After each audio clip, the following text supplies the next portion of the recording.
I hope you can hear me okay. Excellent. How wonderful. Today I want to talk a little bit about the precepts, but I'll begin with the first two lines of the practice principles. Caught in a self-centered dream, only suffering, waking to a dream within a dream. Even within a couple of lines like that, there's a lot of possibility. I was looking around. As far as I can tell, the original version is caught in the definite article, singular, self-centered dream. Now we have a self-centered dream. Is the self-centered dream one or many? Is it something we all share? Is it all different? Is it individual?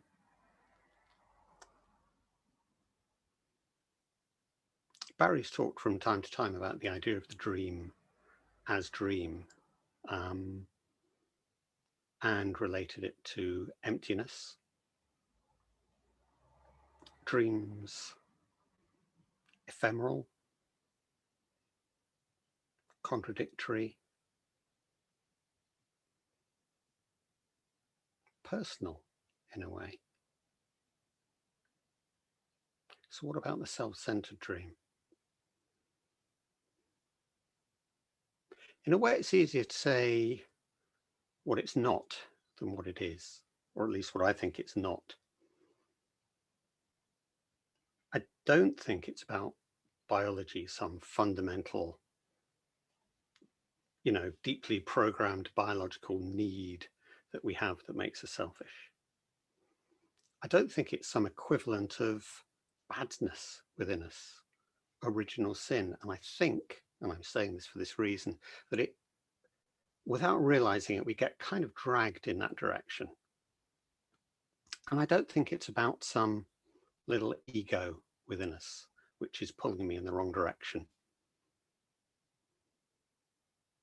I think, and this applies equally to the precepts, which we like to think of as good or bad, what I call the chocolate cake model of the self-centered dream, or the precepts. Here I have two pieces of wonderful, delicious chocolate cake. One of them is larger than the other. Which piece do I take and which piece do I give to you? Well, in the kind of chocolate cake model, if I give the bigger piece to you, then I'm good and I'm selfless. And if I give you the smaller piece, then I'm bad and I'm selfish. It's a nice binary. And I think it's absolutely not what the precepts or what the self-centered dream is about. So I think there's three qualities which mark out the self-centered dream. Maybe. We could say separation. It's about me. It's my dream. Not about you, not about the world. It's the dream that places me at the center of the world and separate from the world. It's a dream about unity. It imagines that I'm a thing, I'm one thing. I'm not all over the show. It's not my experience, but there's a lot going on that tries to take us in the direction of imagining that we're a unity, that we're one thing. And then the third quality would be permanence, which is really the same thing taken in the direction of time. Not only am I one thing, but I'm the same thing, essentially. Of course I change. I grow older, I get wiser or dumber or whatever, but essentially I'm that thing. So we've got these three qualities: separation, unity, and permanence. And I'd say that in many ways, that's the kind of hallmark of the self-centered dream. Now, this is where it gets interesting. I think the precepts we can think of as a way of mapping the self-centered dream. If we park them for the time being as the idea of them being how to behave, the rules of what I should do and what I should not do, I think we can almost talk about them as developing an experiential, that is my experience map of the self-centered dream. And I think that throws up some very interesting conclusions and ideas. Can we map a dream? Well, of course, since Freud, at least, we've known that dreams aren't random. They have processes, they have mechanisms, a bit like the rules of poetry, really. You can do certain things can invert, we have certain possibilities of contradiction allowed, all kinds of things. So absolutely, we can match the self-centered dream, which in some ways is a bit like the kind of processes we find in dream. In fact, I think that's a lot of what our practice is about anyway.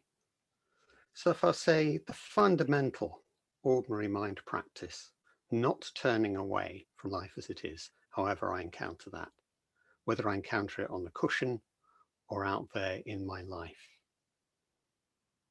And the precepts certainly are about bringing together my sitting on the cushion and what happens in my everyday life.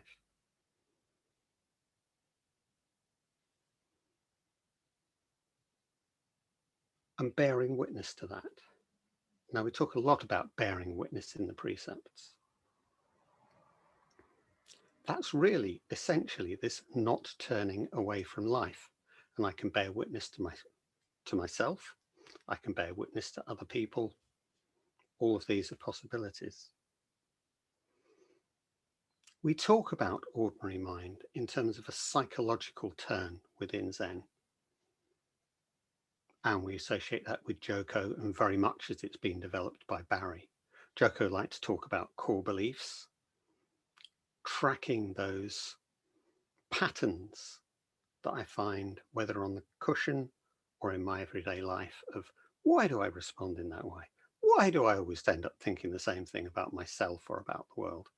And tracking those back, this sort of wonderful practice question. And then what? And then what? And then what? Pushing it back and back and back. And Barry's expanded and refined our understanding of that and how that applies directly into practice.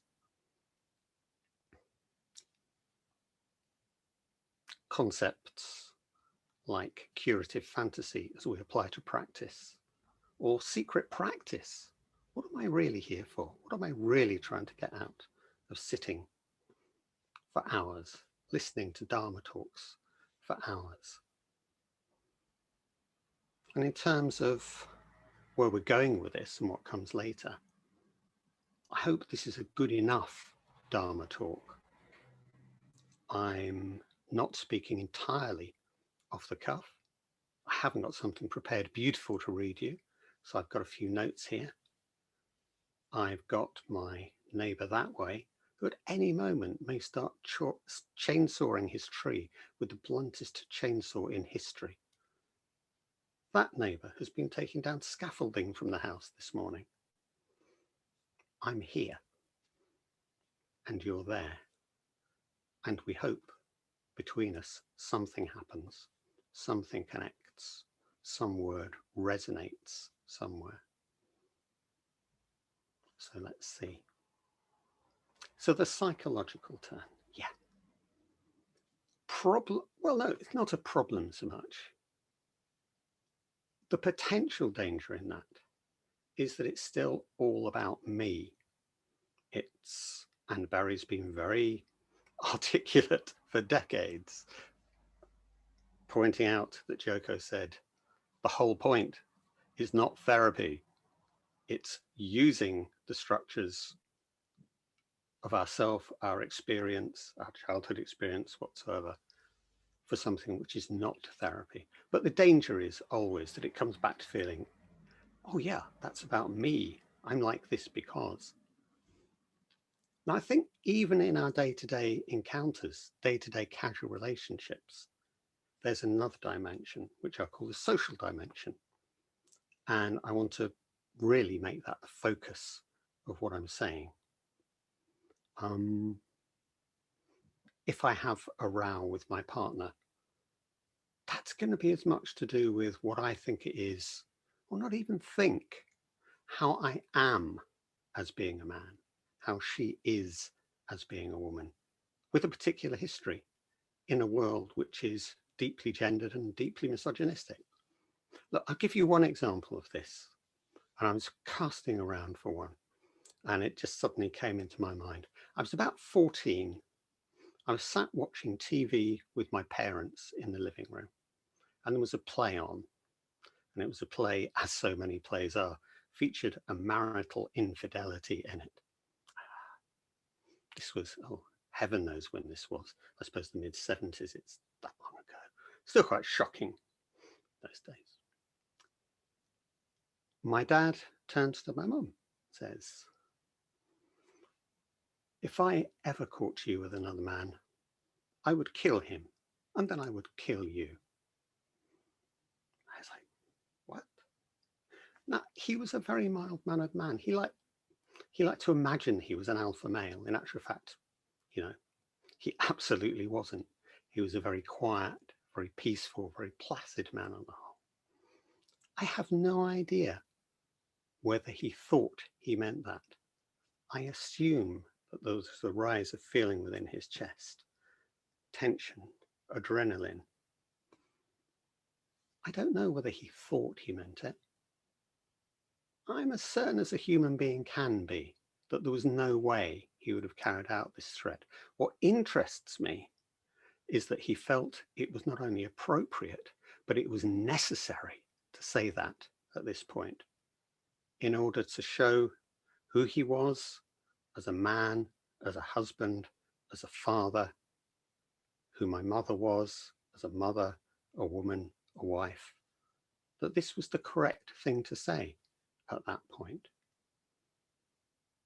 Now, is that through some personal weird quirk of individual psychology? I would suggest absolutely not. And I'm going to go radically sideways now. And apologies, I've zoomed in close and I'm going to open up the lens as wide as it will go. Thomas Hobbs, 17th century social contract theory. So we've got a man writing a book, Leviathan, just after the English Civil War. And he's wanting to demonstrate that there is only one route to possible organization of society and justice. And for him, that involves a king. But we'll leave that because what we're interested in is how he grounds that. He grounds that in the original state of nature. Before there was society, men, and I do mean men, fought each other at random, endlessly. Life, in the famous saying, was nasty, brutish, and short. To create society, men, and I do mean men, banded together, agreed amongst themselves to elect a king, a sovereign, to have absolute authority over them, tell them what they could or couldn't do, have the power to take their lives, order each other to kill each other when he so wished. That was the only possible foundation for civil society. That's what came out of the English Civil War, but not just out of the English Civil War and the horror around that. And in fact, it's proved to be one of the most amazingly long-lived ideas. You can track it right the way through. It changes subtly, but not fundamentally, as it goes from Locke to Hegel, through Kant, up to Nietzsche, through Freud. It's just a convenient peg that we hang this on, this idea of men originally killing each other, that our society is fundamentally antagonistic. It's a war of all against all permanently. If that's not the self-centered dream, I'm not sure what is. If we look at the powers that this state takes to itself, funnily enough, we're immediately back at the precepts. It takes the right to decide who lives and who dies, who can be killed and in what circumstances. It takes the right to define what counts as property and what is freely given, what is freely available, and under the circumstances of exchange, what is allowed, what is not. It seeks to regulate my sexuality, who I can have sex with, who I can marry, whether or not I can divorce them, change partners. Where are we? Well, freedom of speech is an interesting one, isn't it? Yes and no. Certainly in the 17th century, absolutely none. We can talk about how that works today. And it seeks also to decide what substances I'm allowed to ingest and which I'm not, whether alcohol will be legal, which medical drugs should be allowed and prescribable, which substances should be banned. In actual fact, we've covered the whole of the ground of the precepts, intuitively like that. These two things, my dad's pronouncement, his statement of being a man, and Hobbs, and it are not unconnected. And of course, that's not to say that social contract theory invents the self-centered dreams. Of course, it doesn't. It's just, but it's a nice crystallization, like an alum crystal you made in chemistry or something, of just how this structure works. And as I say, this is a structure made by men, for men, assuming that our basic wish is to kill each other, or our basic feel that we need is to kill each other. And we can go through the social contract theory. We can take it through the American Constitution, for instance, or the French Constitution. All men are born free. All men are equal, unless they're women, or black, or criminal, or they have learning disabilities, and we can go through. And of course, originally they don't own property either. But we create this idea of this self and this inside and outside, always through inclusion and exclusion. We're separating from the very top level of how we organize a society. No wonder it begins to seem like an issue, the chocolate cake. And of course, both are relevant, but I don't think we can ignore the larger level.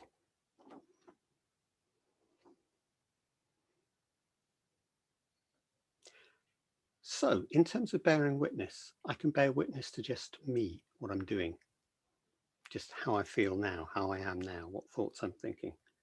I can take that psychological route and I can bear witness to the kind of full complexities of me and where that dribbles down. I can begin to examine in my own experience the social roots, and that's partly by understanding, but also every time I see a news report on the TV, how do I feel about the Black Lives Matter protests?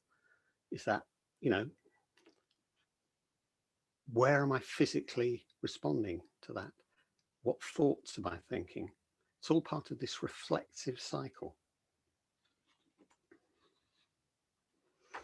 Now,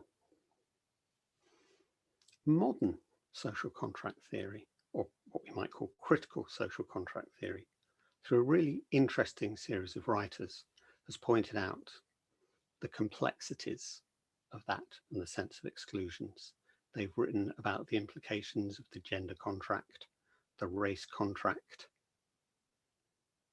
the capacity contract, right, where it comes down to we exclude anybody who we don't think meets our agreed level of capacity to be a normal, true, proper citizen. And that's an interesting one because, again, we're excluding, erasing, rendering invisible. And then finally, interesting idea, which only came across very recently, and this is always work in progress, that I'm going to give you the same talk another time will come across very differently. Contract of mutual indifference, political philosophy after the Holocaust. We live still, what are we now? 70, 80 years after the Holocaust, still in the tail of that. And that, how can we be indifferent? How can we be indifferent to the violence that goes on with our own culture? How can we be indifferent to the suffering of those migrants across the globe? there are effective rules as to how we come to be this way as a culture. And within that, we negotiate our individual path. It's complicated.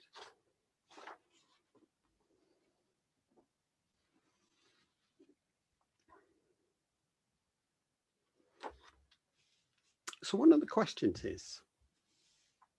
is there any kind of ethical imperative?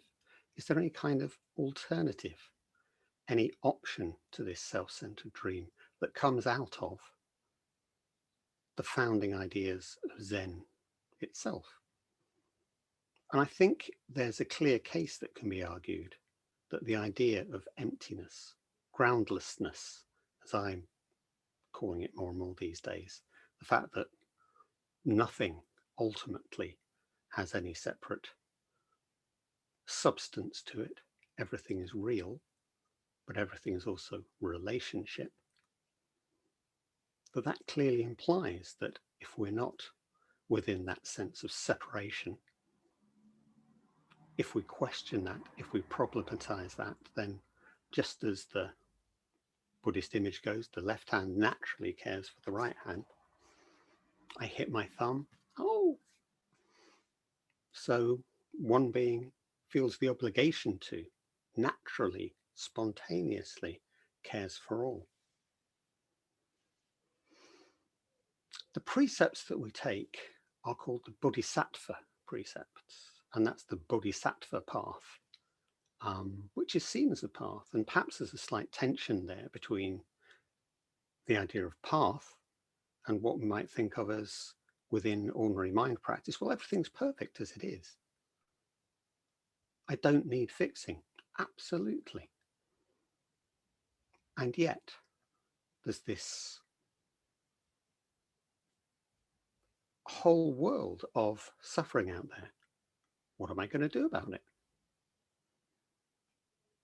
It's fascinating to me that the Bodhisattva path as, yes, I take the vow to save all beings.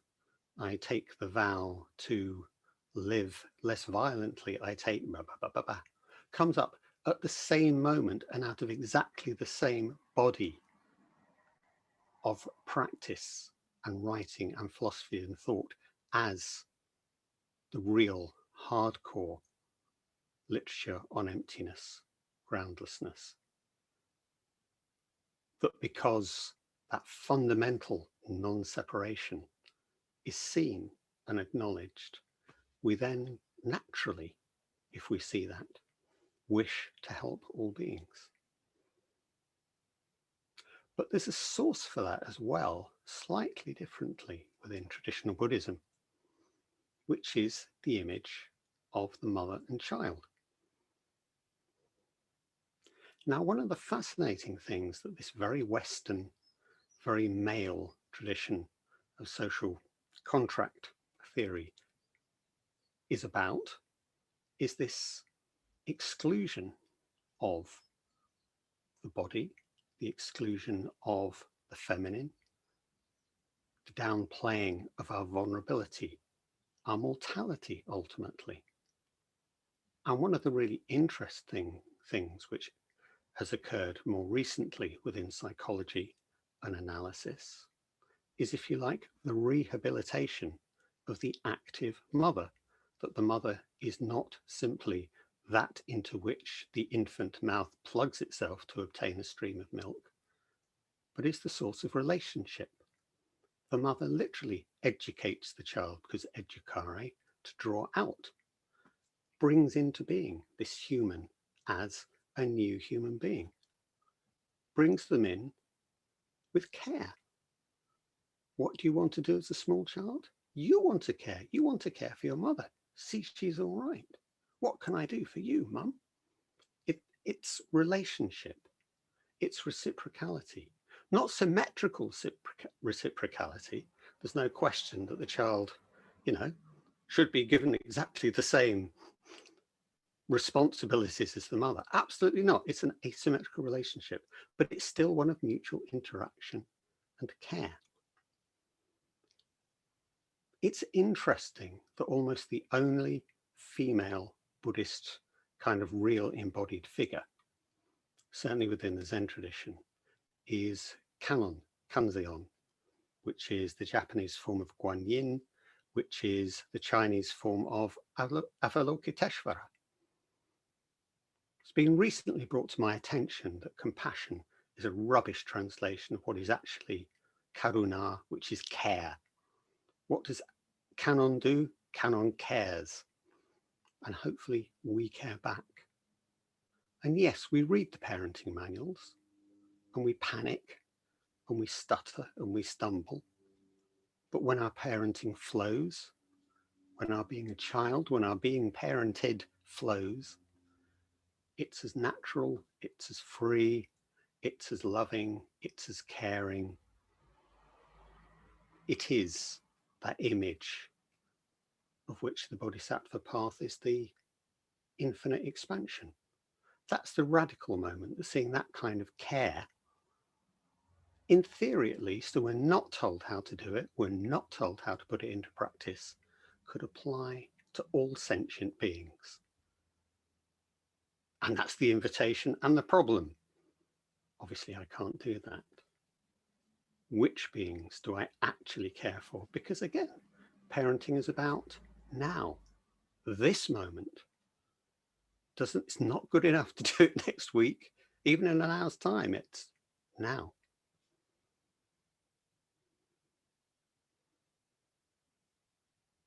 So I think there's an interesting rhyme between the developments in psychology and analysis, which Barry's been talking about the teaching relationship, about the parenting relationship, the precepts, and the Bodhisattva path.